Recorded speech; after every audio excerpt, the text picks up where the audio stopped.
Hey YouTube, this is my review of the 2018 Scag Patriot 61-inch zero-turn mower.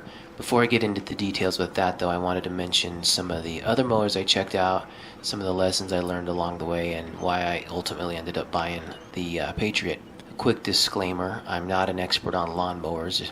If you're an expert, you might not learn a bunch from this video, but if you're new to zero-turn mowers or you want to learn about the Scag Patriot, hopefully this video will help. I spent many hours researching zero-turn mowers. I read a lot of forums about lawn mowing and lawn mowers, and I watched a ton of videos.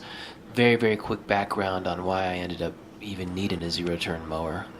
For my entire life I've had a small yard, but last fall I bought a house with about 4 acres of grass, and I knew that maintaining the grass would probably be my biggest challenge. Originally I was going to have somebody mow it, but the quotes I was getting was $4,000 to $6,000 per season, so I decided I'd rather buy my own mower. Here are the mowers that I actually researched and test drove. They all had good and bad things about them. They were all pretty good machines, actually.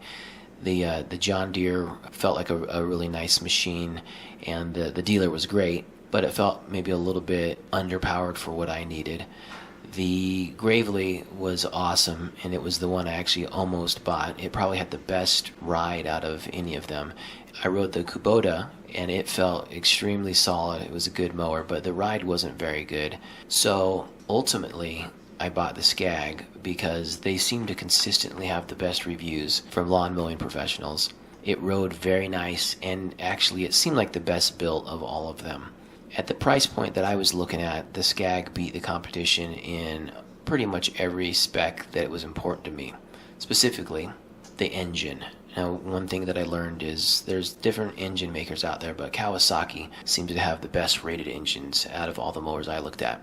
And here's what I was told about the different type of engines that they make. The FR series is more of a residential grade. The FS series is more of a commercial grade. And the FX is also a commercial grade and is even a step above the FS, something to do more with the air filter. Scag was the only mower I looked at in this price range that had an FX series engine. Another thing that's really important is the hydros, or the transmission. This is straight from the manufacturer. They said that the higher the number, the higher the performance. The Scag had a 3400 ZT, while the other ones I looked at were either a 2800 or a 3100. So in that category, the Scag beat all of them.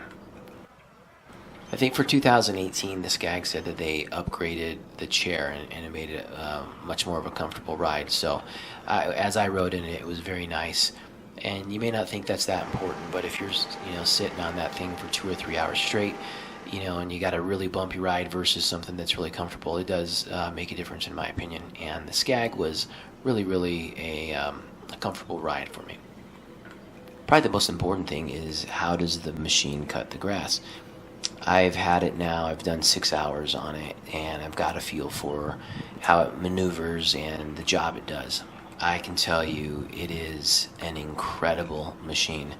I am extremely satisfied that I ended up getting the Scag Patriot. I feel like for the price range, it is absolutely the top of the class, and I have zero regrets buying it.